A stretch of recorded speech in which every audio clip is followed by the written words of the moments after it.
Hi, my name is Barbara Avila, and I am the owner and lead autism specialist for the Synergy Autism Center. And I wanted to come on real quickly just to talk again about something that I feel is so critical in the autism world. So critical that I think that it's one of the only things that needs to really happen for everything else, wonderful things that we do to support and guide and engage somebody with autism to do. And this is what I call curiosity to you. And I'm going to try and link somehow, whether it's directly at the end of this video or in the notes of the video, a link to a video that I did 7 years ago about what this is. And I am just as passionate and just as focused as I was 7 years ago on this. And so many people will watch that video and listen to me right now and say, oh, yeah, my child has curiosity to you, or we don't need to focus on that. Yes, you do. I've never, ever met a family and a client who didn't need to brush up on this and to really learn how to better engage somebody on the autism spectrum using this. Okay. So, what curiosity to you is, very simply put, allowing someone's attention to shift to you while they are experiencing kind of the chaos of our environments before you talk, before you share, before you do anything, mostly talking. Okay. We do so much over talking, over people. We talking over people, right? Somebody is looking at something, looking at my coffee cup, and I'm drinking coffee. And the experience of autism is that I'm drinking coffee right now. I am not tr able to filter out all this other stuff that's going through my head and my sensory experience right now.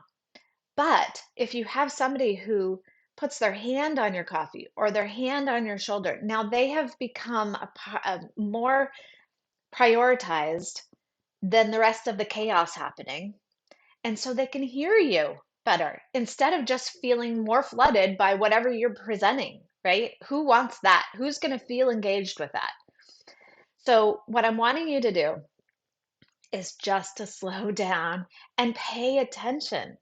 Does the person you're trying to support who has autism, have you allowed their attention to shift to you? Have you allowed them to think through whatever it is that they had in their mind that they were thinking about, imagining, seeing, hearing, feeling, and allowing their attention to prioritize to you? Be curious about you before anything comes out of your mouth. Otherwise, whatever comes out of your mouth is just adding to the flood, and you're either going to get pushback or not paying attention because it's hard to. It's not that they can't hear you. That's not the issue. Please don't speak louder or anything. It's a matter of allowing attention to shift, allowing their attention, not their visual. So it's not eye contact, attention to shift. And that's a feel thing. What I mean by it's a feel thing means that if you try and just say, oh, well, they make eye contact and so I have their attention, that's baloney because you know what masking is? It is exactly that. It's people who are feeling so overwhelmed, but they know that you want them to look you in the eye, and so they then get overwhelmed by that too, as a demand, as a prompt to do that, whatever. Their attention has not shifted from being overwhelmed. Their attention has you've just added to that overwhelm, okay? But if you allow somebody, they're feeling that, they're even looking at you, and then you can see their whole body relax. They look at you like, oh, right, hi, what's up? And then you talk to them. You have their full attention. You're going to be able to teach language easier. You're going to be able to teach them how, like later, about budgeting and money concepts. You're going to be able to um, support them in anything if you allow their attention to shift. All right. I'm going to stop now.